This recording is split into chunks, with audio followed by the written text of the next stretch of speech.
Baik, kita lanjut kelas kita untuk hipnoterapi. Jadi kita masuk ke level fundamental ya Mas. Dari materi kemarin, apa yang bisa nyenengin ini Mas? Yang sudah bisa tergambarkan.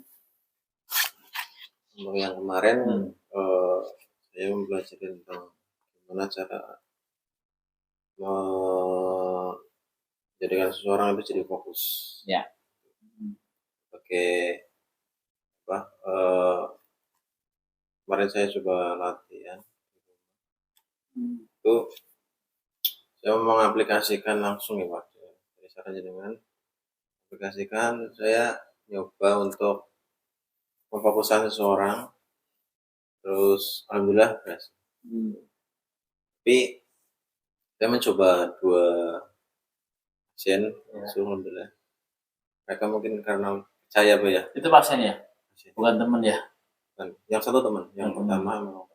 Yang di upload ya Pak? Itu yang kedua itu memang pasien. Pasien apa itu Mas? Pasien itu KLL. Ini udah lama, itu udah berbulan-bulan.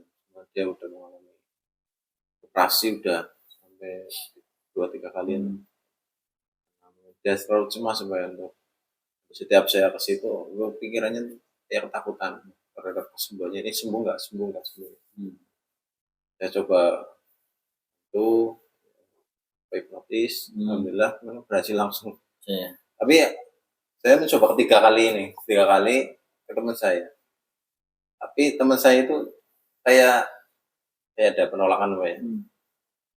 Juga setiap hari bareng sama saya canda. Ya. Soalnya kayak mungkin belum percaya ke saya atau gimana Pak itu? Ya. Jadi sebetulnya gini, kunci dari keberhasilan hipnosis adalah adanya satu, kalau dalam bahasa NLP hipnosis itu ada intention positif, ada I plus. I plus itu intensi itu apa sih yang dia akan dapatkan jika dia dilakukan satu teknik ini. Teknik apapun Mas, baik NLP ataupun hipnoterapi atau teknik yang lainnya pun, setiap orang itu adakah sesuatu yang keuntungan untuk beliau? Iya, yang akan dia dapatkan. Ketika orang nggak ada apa-apa, tidak ada angin, tidak ada hujan ya, terus hipnosis itu juga untuk apa gitu. Terus ketika kita melakukan juga diantaranya ada kepercayaan, ada keyakinan, terus dia juga punya harapan mendapatkan sesuatu kesembuhan, atau dia minimal dia pengen merasakan apa itu hipnosis. Itu juga bagian dari intention positif kan, ada harapan. Sehingga setiap klien yang mau kita lakukan terapi, kita harus gali dulu. Minimal itu sebagai kontrak bahwa sesi ini akan menghasilkan apa, akan menguntungkan apa bagi klien. Contoh tadi pasien yang Mas ya, itu pasti dia punya harapan itu. Kelas kita tadi kita belum belajar ke sana. Jadi kita akan belajar bagaimana sih pertama kali kita ketemu dengan orang klien. Apa sih yang harus kita sampaikan? Yang klien itu tanpa kita paksa, tanpa kita harus bersusah payah untuk menembus critical factor ya, dia sudah dengan sukarela masuk dengan sendirinya.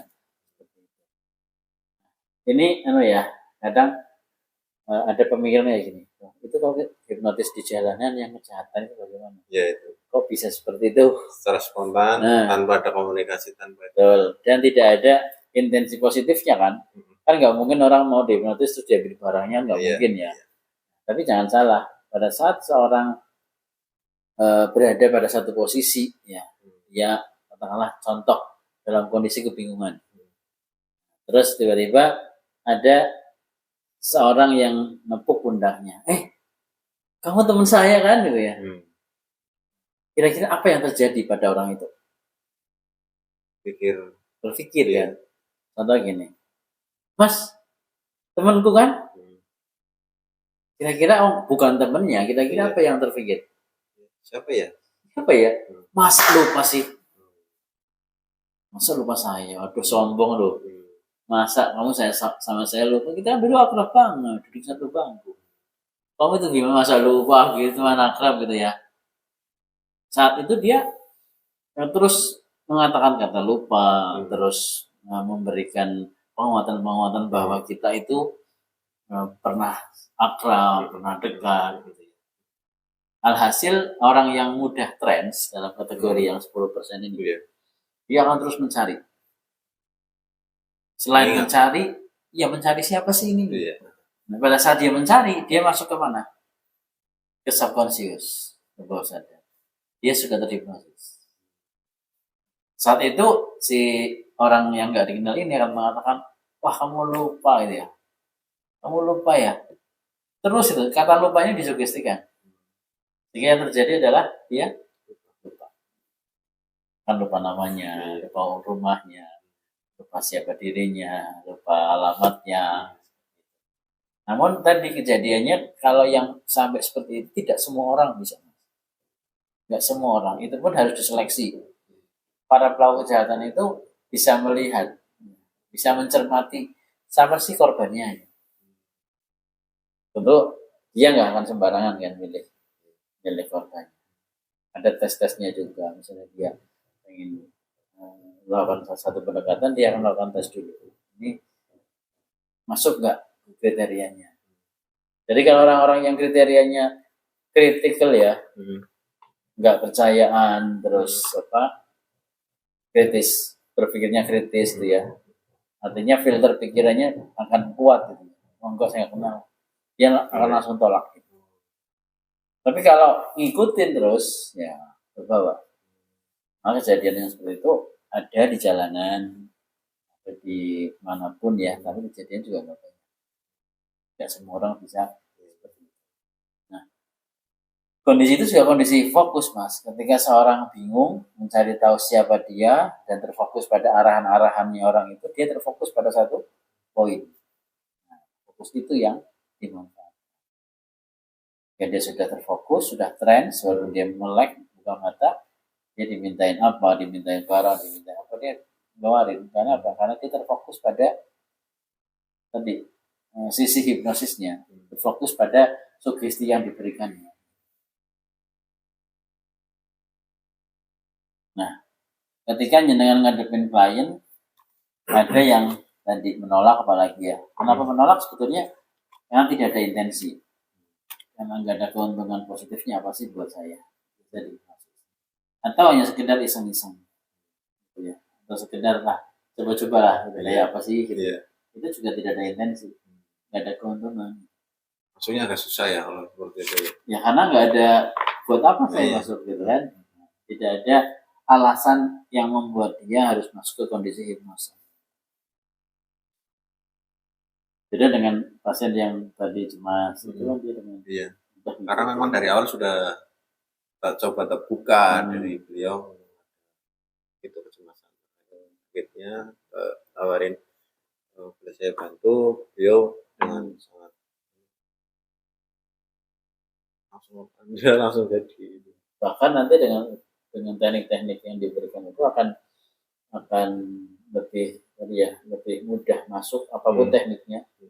Itu sangat mudah masuk ketika dia punya harapan besar untuk sembuh, dia punya keinginan melakukan satu treatment. Misal dengan kondisi yang pasien ketiga tadi, bukan pasien ya, teman saya yang agak susah itu dengan kondisi seperti itu bisa dengan teknik lain nggak? Bisa. Dengan digali intensinya dulu. Oh, berarti itu masuk itu dulu ya? Iya, ketika tadi kemarin dia di hipnosis kurang masuk, kita langsung melakukan satu argumentasi, misalnya, wah kamu kayaknya fokusnya kurang loh, tak bantu ya biar kamu makin fokus ya. Kamu tak terapi ya biar kamu makin fokus. Kan ada penawaran untuk melakukan satu teknik terapi. Nah, sekarang tinggal tawaran kita dibutuhkan nggak sama dia. Tadi udah coba mau lagi nggak? Kalau mau lagi fokus, cuma dia bilang bisa fokus loh, nggak bisa fokus ya. Otomatis dia kayak seolah-olah kayak memang udah ada penolakan banyak dari susah. Ketika udah mulai fokus dia ketawa, otomatis susah nih. Nah, tadi saya bertanya, kalau seperti ini nih, untuk mengatasinya gimana itu? Sebetulnya teknik itu variasi. Terus teknik-teknik hipnosis bisa dengan berbagai cara ya. Sesuai dengan tadi pintu masuknya di mana, celahnya di mana. Tapi yang paling penting ya tadi bagaimana kita menciptakan satu kebutuhan klien untuk bisa mau masuk kondisi hipnosis. Mungkin ketika dia mengatakan saya nggak bisa fokus loh, itu kan sebetulnya rejection ya. Artinya dia nggak, ekspektasinya dia terkait dengan hipnosis mungkin berbeda. Mungkin yang dia pikirkan hipnosis adalah nggak sadar. Sehingga ketika dilawan lagi, kayaknya aku nggak bisa loh, sudah nggak mau duluan. Terus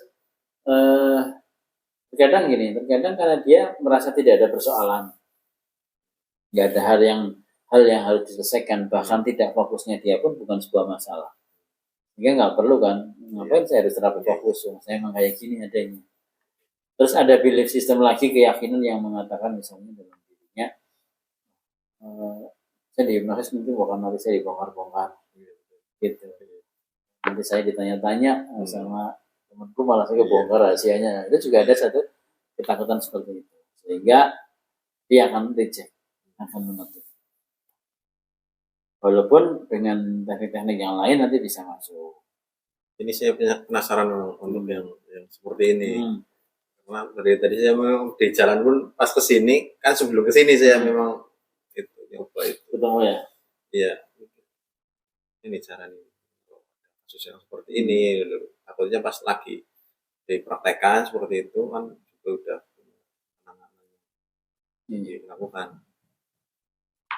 Ini kan kalau maksudnya buat terapi ya. Iya. Buat terapi.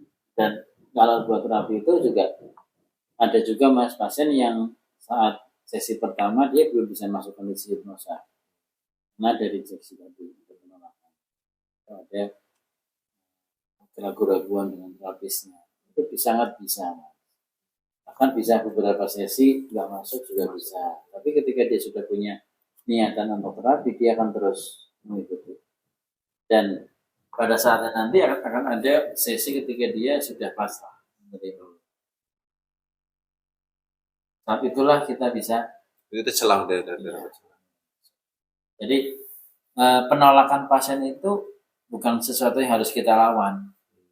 Karena semakin dilawan akan semakin menentang. Dia akan bertahan. Tapi sesuatu yang perlu kita klarifikasi. Sebetulnya perlu nggak sih terapi? Nanti akan sangat beda dengan pasien yang butuh terapi. Dibanding dengan nawarin terapi sama yang butuh terapi itu kan beda. Apalagi yang sudah butuh terapi dan dia mau bayar itu beda lagi. Karena dia sudah open sembuh, Mas. Meskipun tadi nanti ada yang niat terapi ya bayar siap, tapi penolakan dalam pikiran bawah sadarnya juga kuat. Dia merasa saya nggak bisa sembuh gitu. Itu juga penolakan, tapi dia mau diterapi sebetulnya bawah sadarnya menolak untuk sembuh. Alasannya apa kalau dia menolak sembuh? Banyak. Saya pernah nanganin pasien yang psikosomatis dengan keluhan dia lemes ya, sakit-sakitan.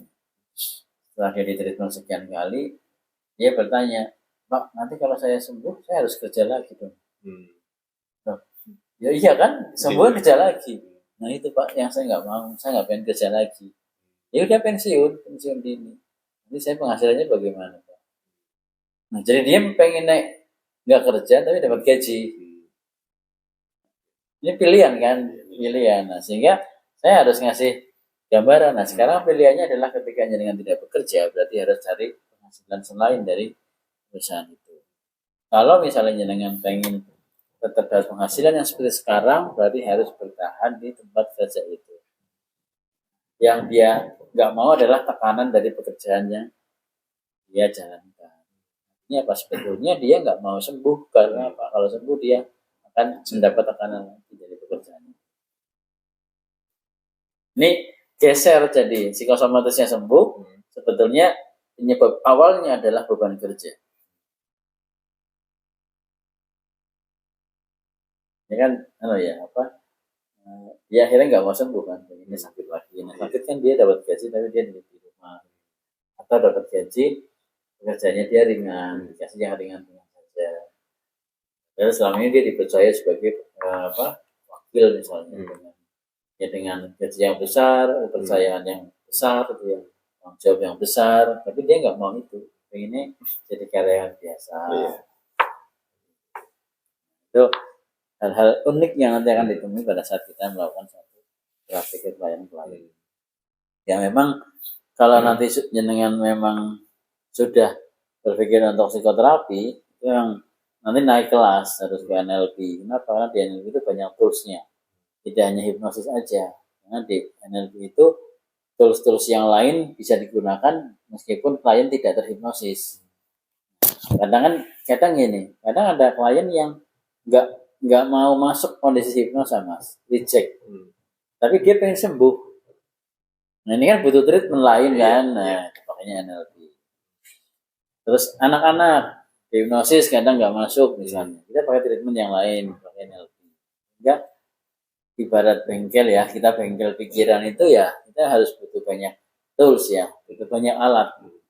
Karena ketika pakai obeng, pakai tray itu nggak bisa, saya harus pakai tang. Kalau nggak bisa, saya harus pakai kunci-kunci yang lain.